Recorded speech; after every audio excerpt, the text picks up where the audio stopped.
Ora viva, sejam bem-vindos. A Fundação EDP está a comemorar 20 anos e, para assinalar a data, está a promover este conjunto de conversas sob o mote "O futuro conta, a nossa história". No fundo, vamos debater, como vai acontecer hoje aqui, alguns temas relevantes, quer para a Fundação e, por isso, também para a nossa sociedade. Hoje estamos aqui neste magnífico cenário da Sala das Caldeiras, na Central Tejo, em Lisboa. Vamos para a terceira conversa deste ciclo e vamos falar do tema que diz, é muito caro também à EDP, que é a energia. E para debatermos o assunto, temos aqui connosco hoje António Coutinho, é CEO da EDP Inovação, Júlia Seixas, que é professora da Universidade Nova de Lisboa e pró-reitora também da Universidade, Assunção Cristas, que é professora da Nova School of Law e é partner também da Vera de Almeida. É um gosto recebê-los aqui para esta conversa e estar aqui neste cenário fantástico. A mim, Paulo Ferreira, cabe-me então a condução desta conversa, que pode acompanhar no Observador. António Coutinho, deixe-me começar por si, de alguma forma também anfitrião destas conversas. A eletrificação, de alguma maneira, mudou a nossa vida, mudou o país, mudou, de alguma forma, o mundo inteiro. Houve grandes transformações sociais, económicas. Acha que esse período de transformação terminou de alguma maneira ou ainda vamos continuar a vivê-lo? De todo, de todo. Eu penso que, vamos lá ver, quando nos questionamos sobre uma das maiores invenções que mais transformaram o mundo, a eletricidade aparece sempre como uma dessas tecnologias mais transformadoras.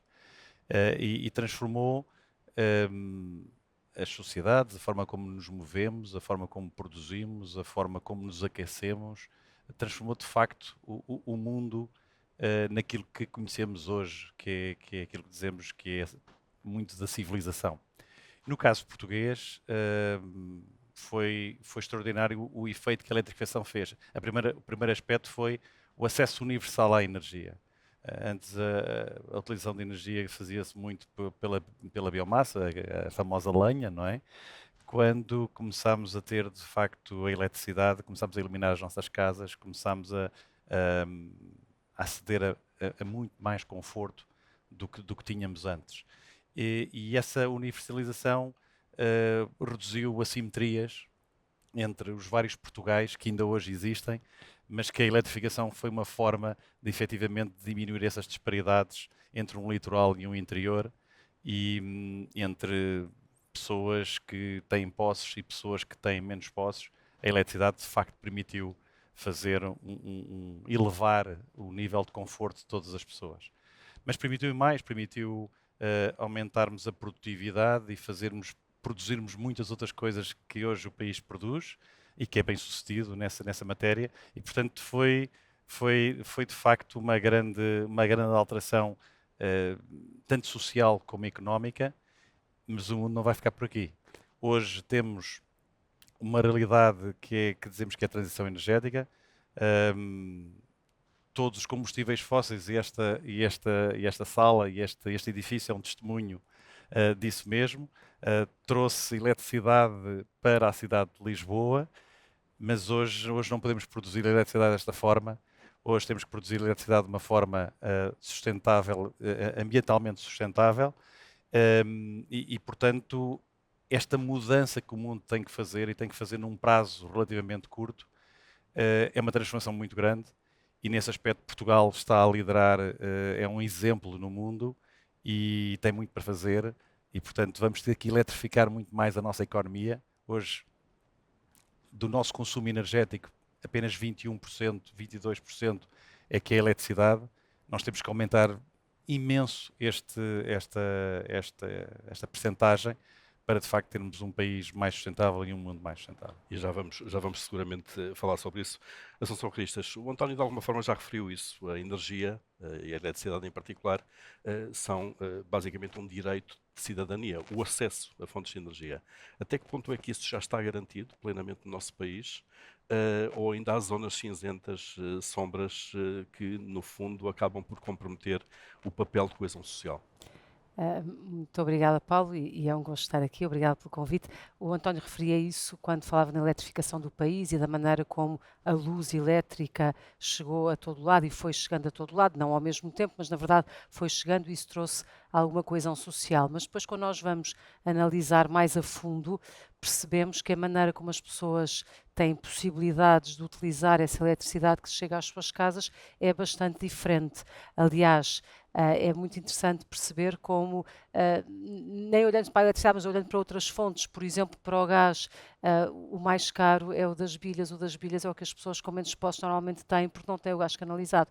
Na eletricidade isso já não é assim, mas na verdade aquecer uma casa com aquecimentos elétricos, se não tiver estruturalmente pensado de outra maneira, será mais caro do que utilizar outras soluções que não são tão boas eventualmente e que não são tão economicamente viáveis. E, portanto, há aqui ainda um certo desencontro entre a disponibilidade, por um lado, das soluções, por outro lado, da capacidade que as pessoas têm para pagar essas soluções no dia a dia. Nós próprios ouvimos, aliás, vemos, por exemplo, nas escolas, quando se fez aqueles parques escolares, etc., e com soluções que depois não havia dinheiro para manter, não se podia ligar o ar-condicionado, não se podia ligar o aquecimento, porque aquilo dava uma fatura mensal muito elevada e não havia orçamento que o pudesse sustentar. E isto vale para o setor, digamos, público, para os edifícios, e vale para as casas das pessoas. E, portanto, nós temos muita gente que vive na pobreza energética, que não consegue aquecer as suas casas. Nós falamos do aquecimento, mas qualquer dia com as alterações climáticas, o tema provavelmente vai ser arrefecimento, com calor muito grande e ondas de calor claro. insuportáveis a que não estamos habituados. E noutro domínio também sentimos, e agora muito quando, enfim, a onda do carro elétrico, da promoção de se passar a outras formas também de mobilidade, o que se percebe é que isto vai trazendo uma certa divisão da sociedade entre os que conseguem lá chegar e são, enfim, os cidadãos que podem adquirir um carro elétrico e, portanto, estão a fazer bem, estão a ser responsáveis, etc. E os outros que simplesmente não podem, porque não podem trocar de carro e porque é caro e porque continuam com as mesmas soluções que tinham há 10, há 15 ou há 20 anos. E isto tudo pode gerar um desconforto na sociedade que, de alguma maneira, tem de ser trabalhado, sob Criar pena de uma haver nova uma rejeição assimetria. grande. É o advento de uma nova assimetria. Eu acho que já se consegue sentir. Quem tem as bombas de calor em casa, quem tem o carro elétrico, Os quem tem painéis uma solares garagem, quem tem o painel solar, quem tem uma garagem para no trabalho ou em casa para para carregar. carregar, ou quem tem que ir carregar na via pública com soluções que são muito complicadas, que ainda precisam de dar um salto significativo e que são mais caras. Isso tudo eu acho que começa a sentir-se quem tem capacidade de fazer investimento, embora haja soluções, mas que tenha até o conhecimento para fazer o investimento, para ter os painéis solares e para ter ali um autoconsumo e produzir a sua própria eletricidade. De hoje para amanhã, como se fala muito, os equipamentos em casa, nomeadamente os carros, as baterias, poderem também ser um ponto último de gestão na própria rede, numa rede que é inteligente, de e eu armazenamento. armazeno e depois injeto, e, enfim, tudo isto que é bastante sofisticado e que quer pelas circunstâncias financeiras e económicas das pessoas, quer pelo grau de capacidade de conhecer e de absorver estas soluções, pode, na verdade, gerar uma grande cisão na sociedade que depois, a prazo, gera convulsões e revoltas, como aliás temos visto com os preços dos combustíveis. Sim, dá tensões que existem muitas vezes por causa disto. Júlia Seixas, já percebemos que há aqui um equilíbrio que não é fácil de conseguir, de facto, entre o conforto e a competitividade e todas as vantagens que a energia nos foi dando ao longo de séculos e a necessidade agora de ter fontes que sejam sustentáveis, que sejam limpas. Nós estamos neste momento em que há prazos, em que há obrigações, não só nacionais como globais. Estamos a conseguir um bom equilíbrio entre as duas coisas? Nós, Portugal, ou nós, Nós, o mundo? Portugal, Nós, Portugal, vamos a ok. Portugal. O mundo, porque não podemos Também é muito ignorar, assimétrico o mundo, também, não é? Depois não Claro. podemos ignorar o contexto internacional atualmente, exatamente atualmente, não é? Que é peculiar e que pode ser determinante de outros raciocínios relativamente àquilo que está a dizer. Mas, pegando na pergunta, e estava a ouvir aqui o António a falar ao princípio, eu hoje fui verificar o que é que aconteceu à eletrificação nos últimos 10 anos em Portugal. Aumentou o consumo de eletricidade, mas na estrutura global de todo o conjunto de formas de energia que nós consumimos, Não aumentamos muito. O peso da eletricidade O não aumentou. peso da eletricidade está nos 22, 24%, quer dizer, é menos de um quarto do problema energético ou da questão energética para Portugal. E, portanto, esse é logo um ponto que eu acho que temos de ficar claro aqui para quem nos está a ouvir, que é a diferença entre energia e eletricidade. Normalmente tende-se a confundir os dois temas e, portanto, eu acho que devemos, não sei, Sim, clarificar claro. um pouco isso melhor.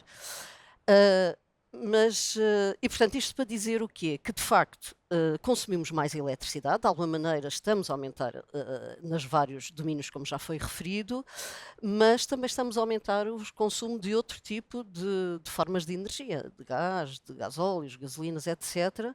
E isso no contexto da economia europeia, onde Portugal se insere, integrado na dita transição energética, inclusiva, referindo os aspectos que a Assunção também já sublinhou, de facto estamos a evoluir muito devagar.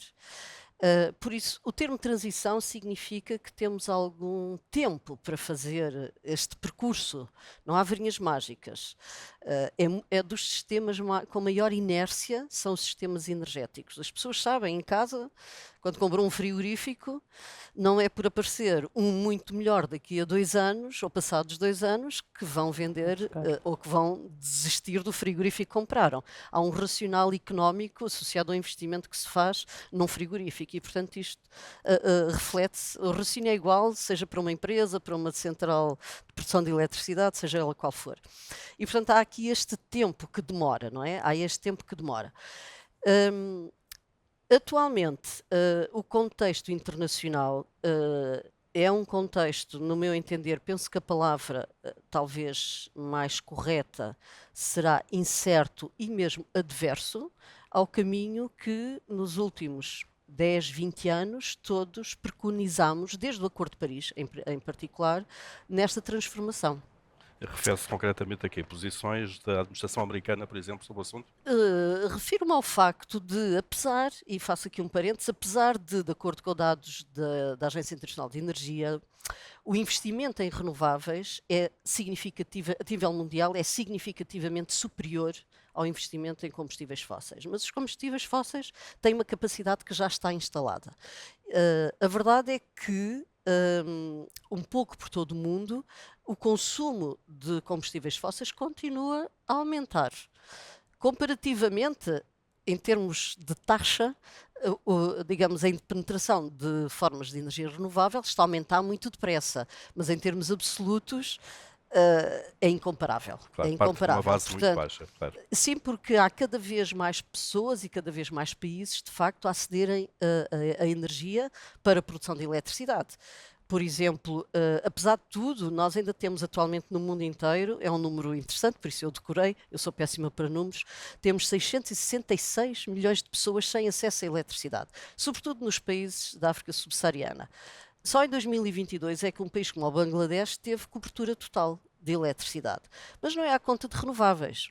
Portanto, se por um lado, e não podemos ignorar as vantagens e o acesso a múltiplos serviços e a múltiplo conforto destes países terem acesso à eletricidade, como nós já tivemos há uns anos atrás, mas por outro lado, quer dizer, muita desta eletricidade não está a ser produzida por renováveis e, portanto, de facto, estamos aqui numa encruzilhada em que algumas partes do mundo importantes, desde logo também os Estados Unidos, claro, não estamos todos a caminhar na mesma direção.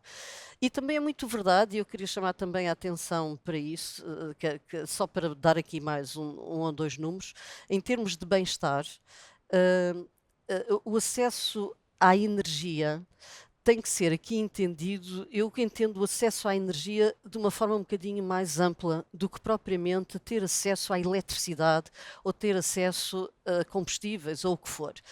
Porque, aliás, lembrei-me deste raciocínio precisamente na sequência do que a Assunção referiu, nós em Portugal, de facto, Portugal juntamente com a Espanha, são os dois países em que a pobreza energética somos os campeões. Cerca de 21%, o que em Portugal dá cerca de 2 milhões de pessoas.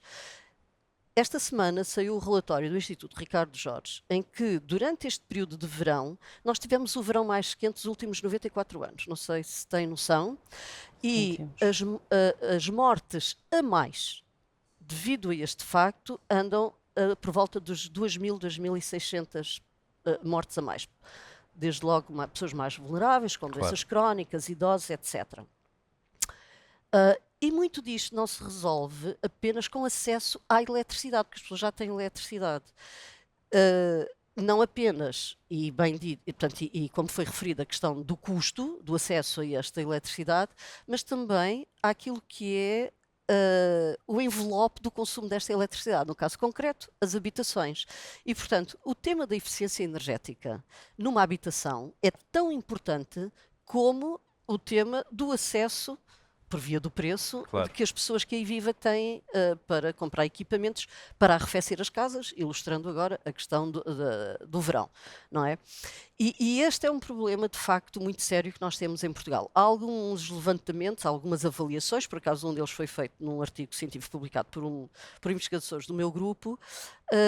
Portugal precisa de cerca de 72 a 77 mil milhões de euros para colocar as primeiras habitações, portanto não estamos a falar de outras, primeira habitação, em níveis razoáveis de classe A ou B, em termos de eficiência energética, porque isso é grande parte do conforto, vem desses envelopes. 3 bazucas ou um envelope da Troika, não é? Isso, pois, isso é outra conversa. Isto numa altura em que o tema da habitação é tão crítico e que há tanta escassez e, portanto, na verdade, não há habitação e depois a habitação que há tem de ser de qualidade e, portanto, só renovar o parque habitacional existente é um desafio imenso. Aliás, há imensa legislação europeia e nacional sobre este tópico da eficiência energética dos edifícios, mas depois a seguir, sem incentivos e sem envelopes financeiros associados que permitam fazer essa transformação, é muito complicado. E sem conhecimento por parte das pessoas, porque eu acho que só as pessoas super atentas é que conseguem, enfim, navegar no meio dos avisos, pelas coisas que saem, dos apoios que saem. Aliás, muitas vezes ficam por cumprir. Ficou muito visível agora nos avisos do PRR. Claro. Sim, é muito complicado. Deixa-me só pegar numa coisa que a Júlia referia, sem gastar tempo para o António, que é este aspecto que eu acho que é muito importante, é que, na verdade, nós estamos num mundo que tem um compromisso global de redução de emissões e de chegar à neutralidade climática, e no caso europeu até 2050, e com muitas medidas, um pacote legislativo imenso em todas as áreas e nesta da energia em particular também, mas depois temos um mundo a crescer em população e, portanto, cada pessoa que nasce, obviamente, tem a sua necessidade e tem o seu direito também, independentemente de nascer na Europa ou na Ásia ou na África subsaariana, tem a aspiração legítima de poder ter um mínimo de conforto, e isso passa pela energia e pela eletricidade também muito em particular. E depois, o modelo de desenvolvimento que nós estamos a ter com a economia dos dados, com os centros de dados, com as inteligências artificiais, é altamente exigente do ponto de vista da procura de eletricidade e, portanto, queremos reduzir emissões ao mesmo tempo que temos fatores que nos obrigam a aumentar. Portanto, o esforço é um esforço imenso, muito mais do que... Nós não conseguimos congelar a população. Se congelasse a população já ia ser difícil, porque muitos estão agora a chegar ao acesso à eletricidade que não tinham. Mas sem fazermos isso, e que não podemos, como é evidente, temos este desafio suplementar. Portanto, é mesmo uma transformação muito exigente. Exigente, difícil, António. Como é que isto está a ser feito ou deve ser feito? Inovação tecnológica ajuda e é absolutamente essencial. Podemos escalar soluções que já existem hoje, de alguma maneira, porque percebemos pela conversa e porque sabemos qual é o contexto em que estamos, que o desafio é muito grande mesmo. Eu acho que nós associamos muito inovação à tecnologia. E, obviamente, que a tecnologia é uma parte importante da inovação. Mas eu costumo muitas vezes dizer, em muitas ocasiões, que inovação é diferente de invenção. Inovação pressupõe sempre um tema de escala. E o grande desafio que nós temos não é tanto um desafio tecnológico. Há áreas onde, de facto, ainda não temos solução. Não temos solução para a aviação, não temos solução para o transporte marítimo, para o aço, para o cimento. Mas nós, para muitas outras utilizações de energia, temos solução. E, portanto, o grande desafio é, de facto, fazer a adoção em escala destas tecnologias que existem.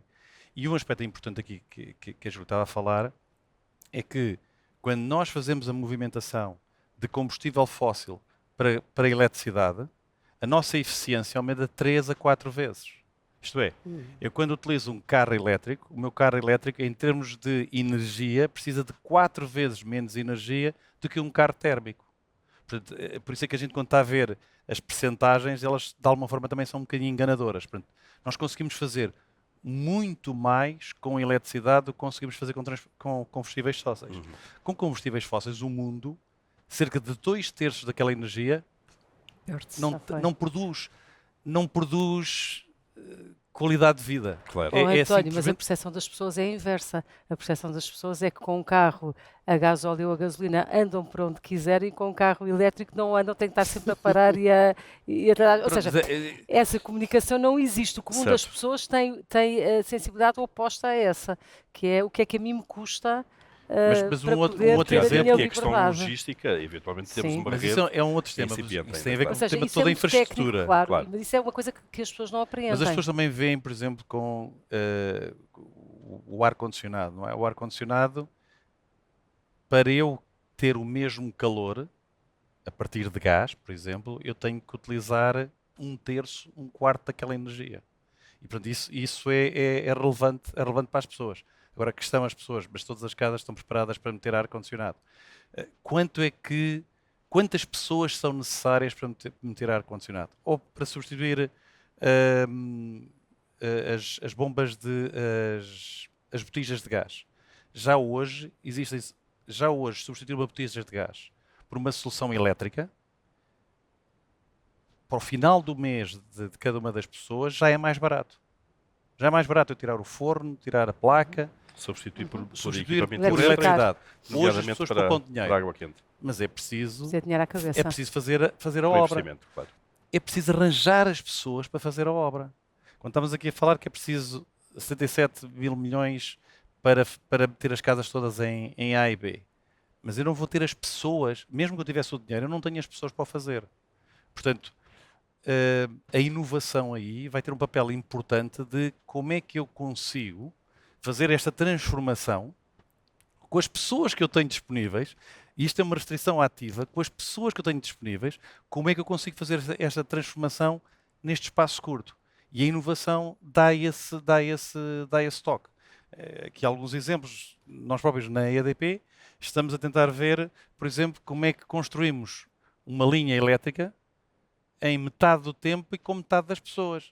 E não é porque eu quero usar menos pessoas, é porque as pessoas que eu tenho disponíveis são aquelas e eu vou ter que duplicar o número de linhas. E, portanto, tenho que aumentar, de facto, a produtividade e a inovação. Claro. A produtividade, o termo é, eu tenho que conseguir, com uma pessoa, conseguir fazer muito mais. Porque eu não vou ter mais pessoas. Essa é a realidade. A demografia que está a crescer no mundo, mas nos países ocidentais não está a crescer. É um desafio muito grande para Portugal. Se olharmos para os valores que as Nações Unidas nos dão, estimam que nós tenhamos uma contração da nossa população ativa significativa e, portanto, o desafio que as empresas, que os vários organismos têm é de fazer mais com menos pessoas. Com recursos que são menores, claro. A energia vai ter um papel importante nesse aumento de produtividade. Claro. Júlia, e como é que as universidades, falando com uma professora universitária especializada nesta área, podem ou estão a ajudar empresas, governos, entidades públicas neste caminho? Há de facto colaboração entre os três vértices, se quiser? Não fico se colocar a questão dos três vértices ao mesmo tempo, e até há um termo na gíria que é a hélice tripla, existe isso, exatamente. Eu penso que em Portugal não existe esse modelo. Universidades, empresas e decisores ou definidores de política pública, em conjunto, não existe assim tanto. Existe, sim senhor, existe, e eu, aliás, participo até em algumas dessas iniciativas, e há muitas iniciativas, de facto, já, e foi um caminho grande que se fez, comparativamente há 20 ou 30 anos atrás, uma aproximação muito grande entre empresas e universidades, que seja na fase de ideação, seja na fase de incubação, há muitos programas de norte a sul do país, com muitas universidades, na área da energia em que isso acontece. Na área da política pública com universidades, também vai existindo, embora eu pense, isto é uma opinião muito pessoal, que a política pública devia fazer um pacto com a ciência. E a ciência é o porto seguro. A ciência, à partida, não tem interesses escondidos nem agendas, sejam financeiras ou outras, e, portanto, devia apoiar-se mais em estruturas de universidades ou de peritos de universidades, investigadores de várias universidades, para aconselhamento, para exploração de caminhos e para desenho de políticas públicas. Devia fazê-lo mais, faz pouco, muito pouco. Como eu digo, um modelo da hélice tripla não existe assim tanto em Portugal. E é uma pena. Claro. E é uma pena, Claro. porque devia... Do lado da academia há essa disponibilidade? Do lado da academia há. A universidade atualmente tem a chamada terceira missão, não é? A primeira missão, ensino e formação, a segunda missão, investigação e desenvolvimento, e a terceira missão, criação de valor e impacto na sociedade. É a chamada terceira missão. E é levado muito a sério pelas universidades. E a forma como se executa a terceira missão é em colaboração muito estreita com os atores sociais, sejam empresas, outro tipo de organizações, políticas públicas, etc. Portanto, eu penso que da parte da universidade existe essa abertura, existe esse... Penso é que não há esse modelo ainda instituído, e provavelmente devíamos caminhar um pouco mais para esse tipo de modelo. Um caminho normal e natural. É porque, repare, eu penso que... Há procura, mas não há resultados. Pois, eu penso que muitas vezes, e nós temos múltiplos exemplos em Portugal, não é de agora, já de há muitos anos, muitas vezes a política pública vai por um caminho e toma determinados desenhos que resulta num gasto de energia muito grande e de tempo para gerir depois conflitos na sociedade. Claro. E acabamos por devíamos estar antecipar. focados E em devíamos coisas que não são essenciais. E devíamos Claro. antecipar e perceber como é que se deve evitar esses conflitos.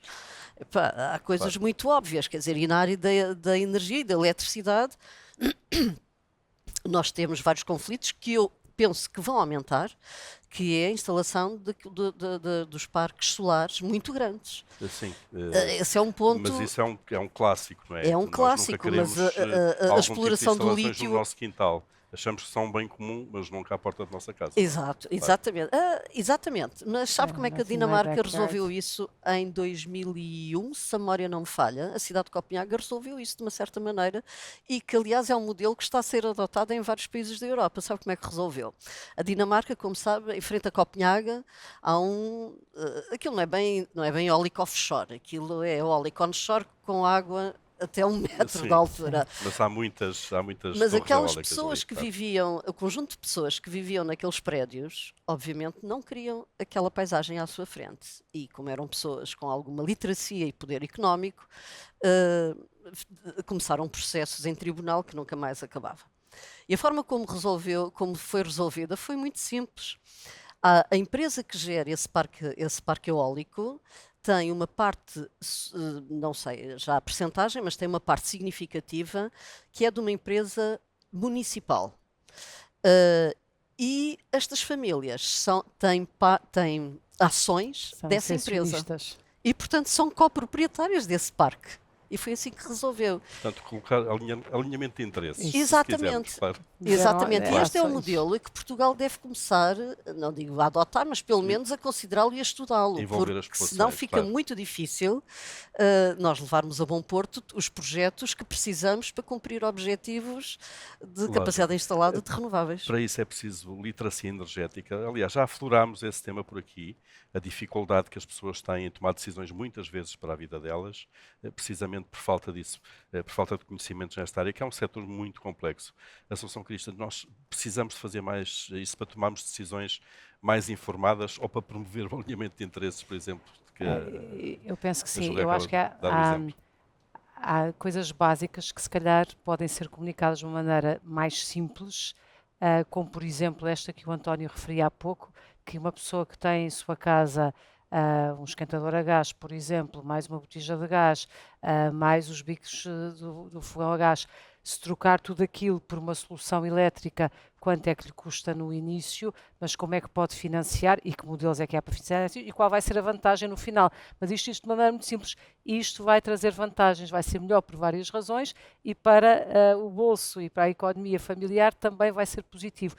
Este tipo, eu acho que é irrealista pensar em dar grande informação sobre estes temas, porque são temas muito complexos, desde logo este tema energia versus eletricidade, e mesmo quem sabe está sempre a trocar as duas palavras, e a verdade é que grandes sofisticações nesta matéria eu acho que não têm nenhuma utilidade, mas exemplos muito concretos, com números em cima da mesa e com soluções, explicando o racional, porque as pessoas têm todo o direito e são capazes de compreender o racional, mas com coisas que lhes digam alguma coisa no seu dia a dia e na sua vida cotidiana. E isso eu acho que sim e que pode ser mais transformador. Agora, as pessoas contam o dinheiro para chegar ao final do mês e, Claro. portanto, dizer isto vai ser ótimo e a sua fatura vai passar a ser de metade ou de menos 20% ou 30% ou o que for, mas eu, entretanto, tenho aqui um investimento para fazer e eu não tenho como pagar, portanto, vai dar no mesmo.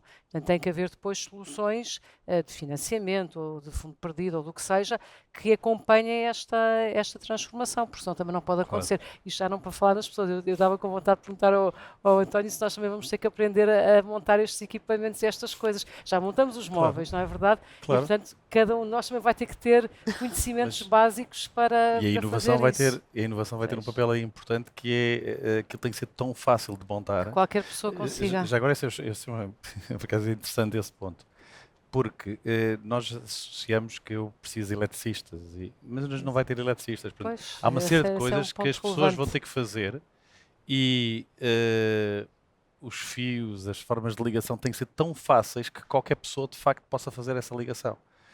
Como Porque a comprar um transformação- computador e instalá-lo em casa, que todos Claro. fazemos. Porque a transformação, Os equipamentos, é claro. muito grande, porque a transformação de facto é muito grande e vai ter que se fazer com todos, porque não vamos ter as pessoas para o fazer. Os operadores, nomeadamente a EDP, têm em particular responsabilidades também pela literacia do mercado, dos consumidores e por aí fora. Há programas específicos vossos para isto? Isto é, vocês assumem isso como uma parte do vosso propósito? Assumimos, enquanto, por exemplo, a EDP Comercial, que tem na sua presença online imensa informação disponível para todos, para explicar o que é que faz cada uma das tecnologias, como faz, a ajudar até nos próximos dimensionamentos das várias soluções, mas depois a própria Fundação EDP, que tem esse papel de ajudar a uma transição energética mais inclusiva, apostando na literacia energética desde uma fase muito cedo ao nível das crianças. Mas acho que também é importante, quando falamos de literacia energética, de pensar que a literacia energética não é só a diferença entre energia e eletricidade e algumas destas funções. O mundo que hoje, e a Júlia tocou bem isso, o mundo hoje está numa fase um bocadinho instável e nem todos reconhecemos o papel que a energia tem neste próprio processo. E é muito importante olharmos para a energia e esta transformação energética num contexto geopolítico bastante mais complexo.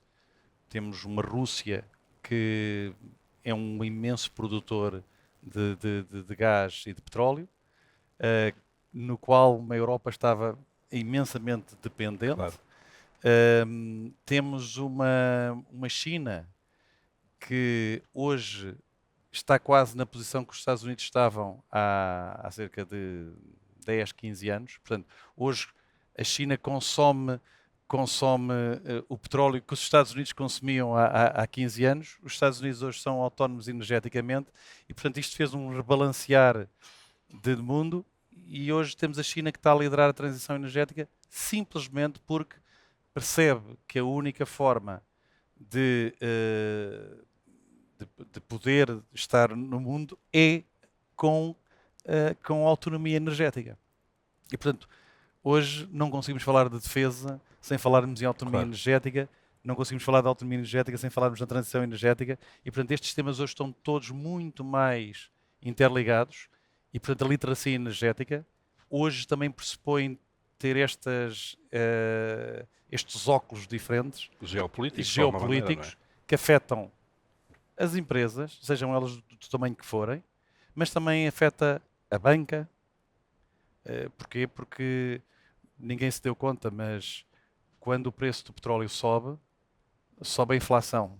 Quando a inflação sobe, sobem as taxas de juros. E, portanto, esta ligação toda de como a energia pode explotar alterações muito significativas ao nível da economia e ao nível dos vários setores é muito importante de ser entendida a vários níveis numa população. Júlia, sim. Esse é o paradigma que temos que mudar, exatamente. A diferença das energias renováveis para esta energia, que são os fósseis, petróleo, gás, sobretudo, o carvão está muito distribuído, não tem esse poder, é precisamente de fazer, como agora se diz, o decoupling, porque de facto, quer dizer, em termos de energia, o sol, a água, o vento deixam de ter esse valor, deixam de ser a commodity. A commodity passa a ser outra coisa, passam a ser os materiais. E nós estamos já a assistir a essa de translação desta geopolítica da energia para os materiais. Porque no mundo do Acordo de Paris, à partida, vamos fazer o decoupling desse raciocínio, não é? Portanto, mas tudo isto, reparem, isto são coisas de facto muito complexas e estamos a falar de literacia. Nós não podemos, quer dizer, isto é só para de facto quem está muito dentro dos temas. Eu tenho para mim que a literacia da energia tem que ter duas componentes. Uma delas é entrar no discurso público. Nós não ouvimos falar em energia no discurso público. Não há um político que fale de energia. Quando houve apagão. Houve apagão. Sim, quando Aí há um falamos evento, de energia, claro. é verdade. Também foi curto. Mas depois, Mas isso Foi é uma. curto, foi passado uma Foi um semana, deixámos de fogacho. falar. Foi um fugaz, quer dizer, há eleições legislativas, há imensos debates, há autárquicas, há imensos debates, ninguém fala em energia, não há. Portanto, não há literacia sequer do discurso público. E a outra questão, outra componente da literacia, há muitas iniciativas, que de facto a Fundação EDP é conhecida por isso, e há muitas outras, mas nós só vamos conseguir algum nível razoável de literacia quando fizermos uma política energética de proximidade e não uma política energética a partir de Lisboa, que é o que continua a ser feito. Nesta transição energética, repare, já falamos das habitações e das casas e da pobreza energética. Quer dizer, só quem está nos locais, não tenho nenhum modelo, nenhuma varinha mágica para Claro. oferecer, mas quer dizer, só quem conhece o distrito ou o concelho de Chaves é que sabe quem é que tem pobreza energética, não é Lisboa. Portanto, isso tem que ser uma definição política local.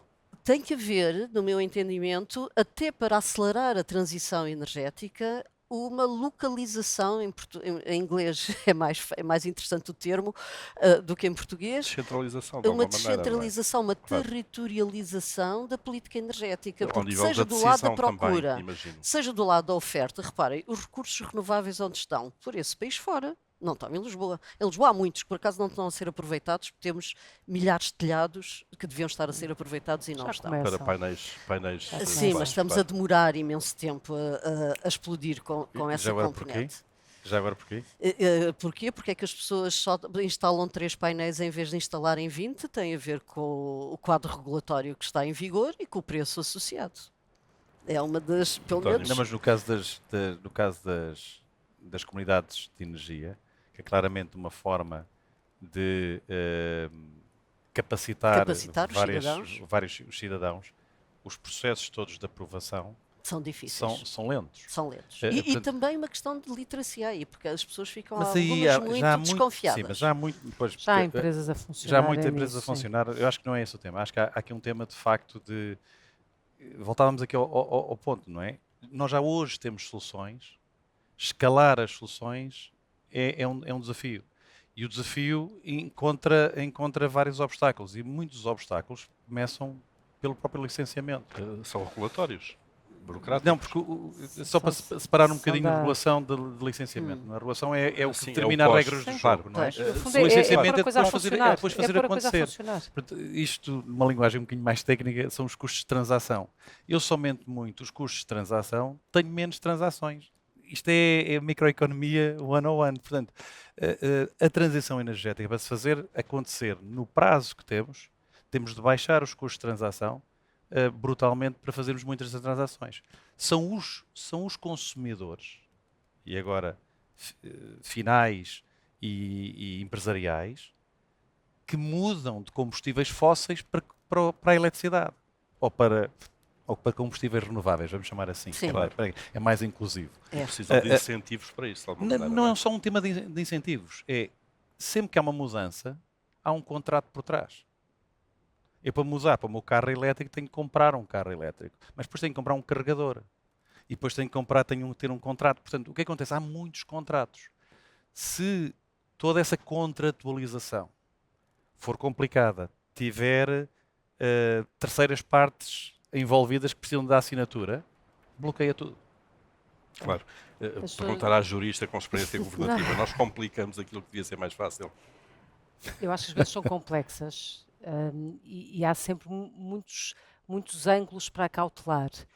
E isso torna que as coisas à partida sejam complexas. Depois eu acho que nós, portugueses, temos uma certa tendência para um perfeccionismo, uma relojoaria, que tornamos a coisa ainda mais complexa.